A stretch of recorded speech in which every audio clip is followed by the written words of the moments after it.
দুনিয়ার জমিনে বলে পীর মানা যাবে না, পীর মানা চলবে না।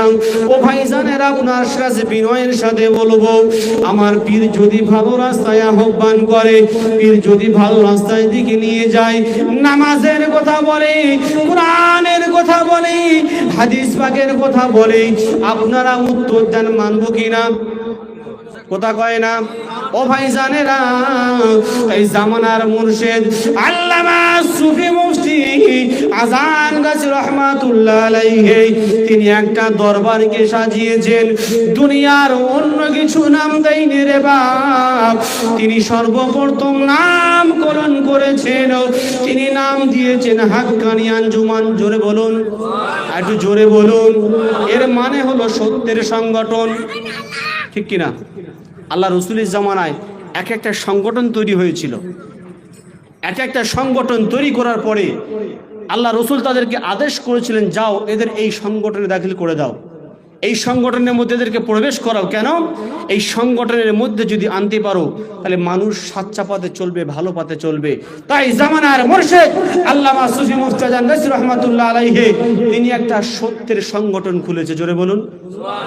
ও ভাইজানেরা, ভুল আমাকে বুঝবেন না, আপনারা যারা জাননি তাদেরকে পায়ে হাত রেখে বলে যাব, একটা বার আপনি চলে যাবেন ওই 18 নম্বর বাগমারিতে যাবেন। কোথায় বললাম? 18 নাম্বার বাগমারিতে যাবেন। ওই জায়গাটাতে গিয়ে দেখবেন। ও ভাইজানেরা, আমি কারোর বিরোধিতা করতে আসি নাই, কারোর বিরুদ্ধে বলতে আসে নাই, যেটা সত্য সেটা আপনাদের সম্মুখে প্রকাশ করি। আজকে দুনিয়ার জমিনে দেখবেন পীর আর মুরিদের সম্পর্ক হলো মানি, ঠিক কিনা? কথা কয় না, রাগ করবেন না।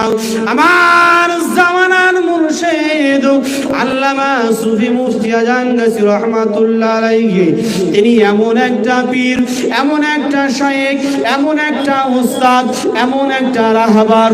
ও ভাইজানেরা, তানার কাছে গেলেই টাকার কোনো কথা নেই, পয়সার কোনো কথা নেই।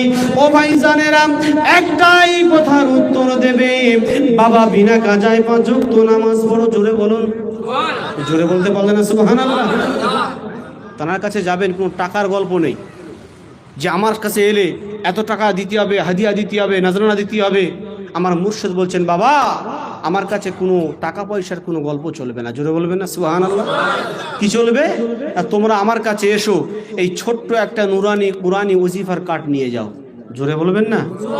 চিৎকার দিয়ে বলবেন না? জোরে বলুন না, গাটা গরম হোক।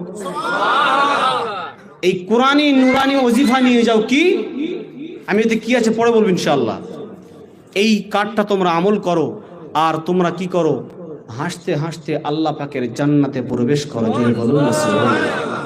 দুনিয়ার জমিনে হাক্কানি আদর্শ মেনে যারা চলবে, হাক্কানি পথ মেনে যারা চলবে, আল্লাহ পাক তাদেরকে জান্নাত দেবেই দেবে। জোরে বলুন না সুবহানাল্লাহ। যদি বললেন মাওলানা সাহেব এই কথাটা আপনি কেমন করে বললেন যে হাক্কানির আদর্শ মেনে যে চলবে সে জান্নাতি? আসলে আমার দেখতে হবে আমার জামানার মুর্শিদ আল্লামা সুফি মুফতি আজান গাজী রহমাতুল্লাহ আলাইহি তার আদর্শটা কি? প্রশ্ন বুঝতে পেরেছেন? জামানার মুর্শিদ আল্লামা সুফি মুফতি আজান গাজী রহমাতুল্লাহ আলাইহির আদর্শটা কি?